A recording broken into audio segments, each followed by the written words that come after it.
Hello music lovers and conversationalists, welcome to the channel, welcome to another video. Today I am throwing my hat in the ring for Trevor over at Trevor's Flat, Round, and Spun Vinyl Community. He is pushing for 300 subs, and the last I checked, I think he was in the mid 370s, and I know that in no time he'll be over the 400 mark with all the great content that he puts out and the awesome music that he shows. So, Trevor, congratulations.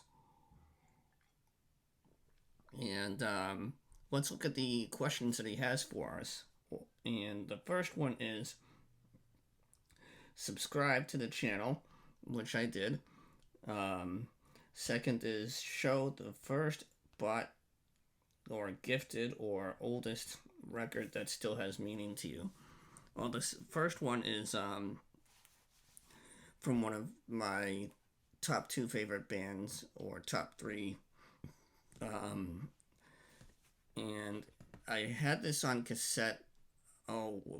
Originally that's how I bought it, but I don't know what happened to it. And I'm talking about one of the best albums in the stretch of 6 spectacular albums from Van Halen, and it is the great 1984. This album has so much meaning to me. I never get tired of hearing it, and I really like the hype sticker on here. It says Van Halen's 10-time platinum smash as you've never heard it before. It's the 30th anniversary edition, and they went back and remastered the songs from the original analog tapes, and the big hits off of this, as everyone knows, are Jump, Panama, and Hot for Teacher. Can't go wrong with that trio of songs. Such an amazing album, and this one is one that will always have a special place in my heart. It's just an excellent album, real powerhouse of a rock album, and there's not a bad track on here. And here's the reverse. Try to get it at an angle without too much glare. But I don't see any other album cover really that screams mid-80s here than this one. This is just an outstanding album from beginning to end, and I never get tired of hearing it.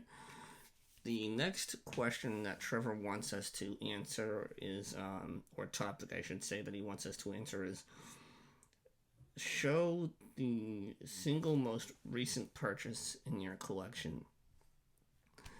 April was a busy month for me from mid-April to the end of April in terms of shows. They were all clustered together. I think I saw 4 or 5 shows in a row over the course of 2 weeks, and the last show that I saw was a blues man from Florida, and he is one of the rising stars in the blues community. His name is Selwyn Birchwood, and I was fortunate enough to get a copy of his album Living in a Burning House on vinyl, and as you can see, he signed it for me after the show.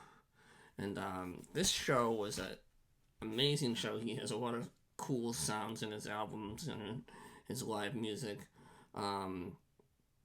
One interesting thing is that he plays when he plays on stage, he's always barefoot, and I'm not sure why, but it's just his trademark, if you will. Selwyn Birchwood's style of blues is kind of gritty, and it has a lot of funk in it, which is cool.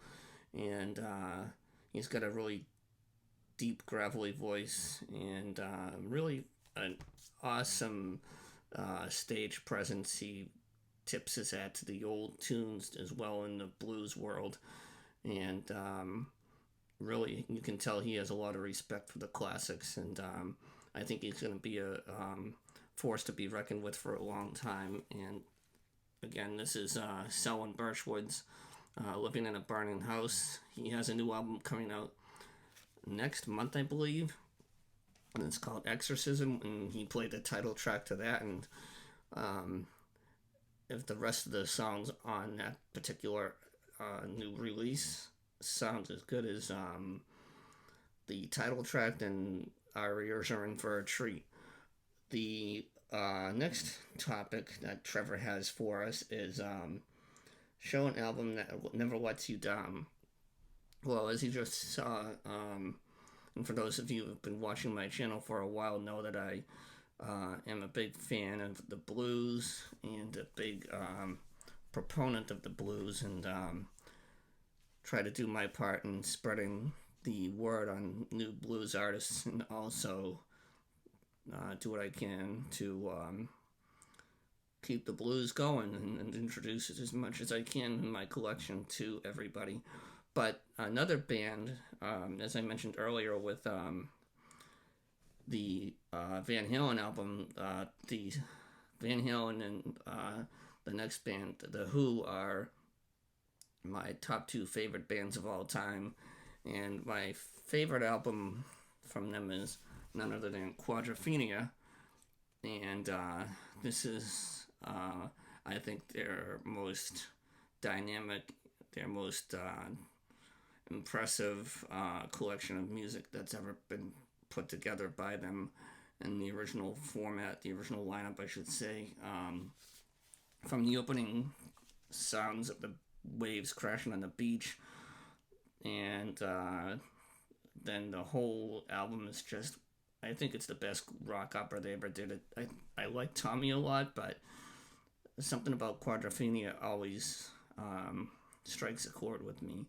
And speaking of chords, the Love Reign Over Me, the ending track on the album, is just a powerful statement, and love always wins in the end, and no matter how bad things get, that's love is always going to be the winning force, if you will. And I think that's it's a great way to end this album that really is a roller coaster of a ride. Pete Townsend did not disappoint when he was writing this, and the other members of the band, Daltrey, Entwistle, and Moon, they were just on fire in this whole album, and it's just my all-time favorite album, and it never lets me down, no matter how many times I listen to it. And there's the track listings here, kind of really on a small print, but the only thing that's a couple of things with this one, is a little banged up here, but and also no booklet. But I did see recently in one of the record stores I go to that there was a copy of Quadrophenia with the booklet in it, and I'm thinking I might go pick it up this weekend if I have time, and if not, I'll have to go next weekend. But it looked like it was all I think it was near mint or in very good condition, but that's the album that never lets me down, and one that I'll never get tired of listening to. And the last topic Trevor has for us is to give a shout out to another channel that has less subs than you. Another channel that I recently discovered along with Trevor's is a guy by the name of Jack.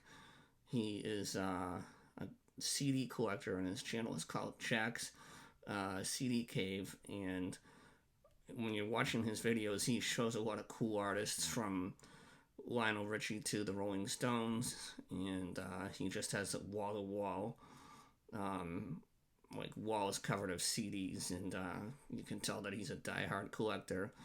And I think he's around 89 subs, so I'll definitely be leaving the link to his channel in the description. So Trevor, thank you for putting this contest together, and congratulations on surpassing 300 subs, and I can't wait to see you go over 400. Have a great day, everybody, and thank you all for watching.